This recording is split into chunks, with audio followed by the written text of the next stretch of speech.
Omega Delta Phi. Hello, my name is Tony Pagliacco. I'm running for National President of Omega Delta Phi. This is episode 26 in my campaign video series. And if you don't know why I'm creating them by now, go watch one of the other ones because I'm tired of sounding like a rehearsed actor saying the same thing for every intro of every video. It's gotten old now. I mean, we're 26 videos in. We're going to be probably at around 35 or 40 when it's all said and done. You know why I make these videos. It's for you guys. Now tonight, I was going to start this off by saying that I had a very important question. But to me, you know, any question, any comment, any concern that a brother has that they bring to me for one of these videos, they're all important.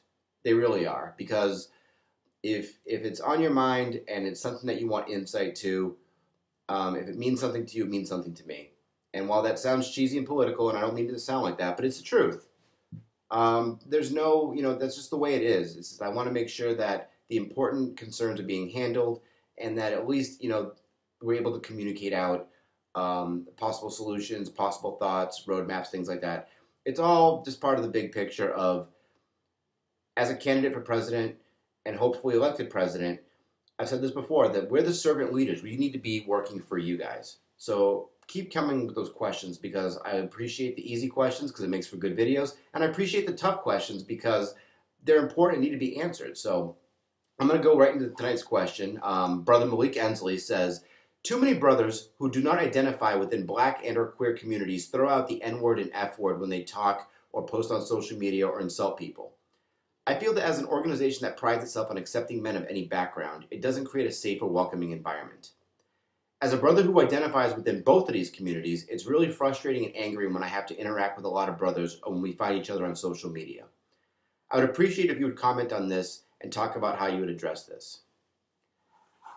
So in thinking about this is that, having been in this organization since fall of 1996, I definitely have seen a lot of evolution over the years. I've seen closed-minded brothers become open-minded. I've seen an increase in diversity. I've seen an increase in many different areas of this brotherhood. But the one thing I take from this question is that there's a time and a place where a brother doesn't feel safe or welcome with their brothers. And that's a problem because if there's any place you should feel safe and welcome, if there's any place that should be your community where you know you can go, it should be with your brothers. It should be within OD5. Now, we, as an organization, we do a fantastic job of thumping our chests and telling everyone that we're not a check-writing organization and we do hard service and we do hard academics. We graduate our brothers. We talk about being knights, we talk about being leaders, we talk about being pillars in the society. You know, we've always had this mentality that we set the bar. Everyone else has to come to our level because we set the bar and we show them where it's at. But when you get a question like this, you have to really examine the root cause. And it's like, while publicly we may be acting one way and internally we're acting another, it's a little bit hypocritical. Now, I'm not going to sit here on a pedestal and be like, you know, you need to stop this and you need to stop that. What we need to do is we need to actually take a moment and remember back that we're a family. Remember back that we're a brotherhood. Remember that some things that we say could be insensitive, could be rude, could be offensive to other brothers. And we need to keep that in mind because not all of us are cut from the same mold. I mean, that's one of the beautiful things about this organization is that it's the diversity. And so when you have a brother who expresses a concern like this, it's very important that we take a step back and remember that, especially on things like social media, where it doesn't die, it lives forever. Even if you're quote-unquote joking, one brother might not take it as a joke. You may actually end up hurting them, and then that's not good. You never do that to your brother. If I were to ask any brother, if I were to go up to him at a conference and be like, hey, would you insult your brother and know that and hurt his feelings and make him feel unwelcome at some place? I guarantee you we would all say no. But then with our actions, we do the opposite. And so it's important that we just really not only portray out to the public how great we are, but we should be portraying within our organization how great we are, okay? And so I really want to take this opportunity to be able to present to you the idea of that whenever I'm on social media for the most part, I'm always thinking that what if my mom saw this? And that sort of curtails me from being a little too cute or a little too rude sometimes. when talking about other brothers and how we interact with each other and stuff, we need to really just open up our mind to the concept of diversity and understand that not only is it alive outside of our organization, but it's very much alive inside of our organization. And we need to respect that, and we need to appreciate that, we need to embrace it.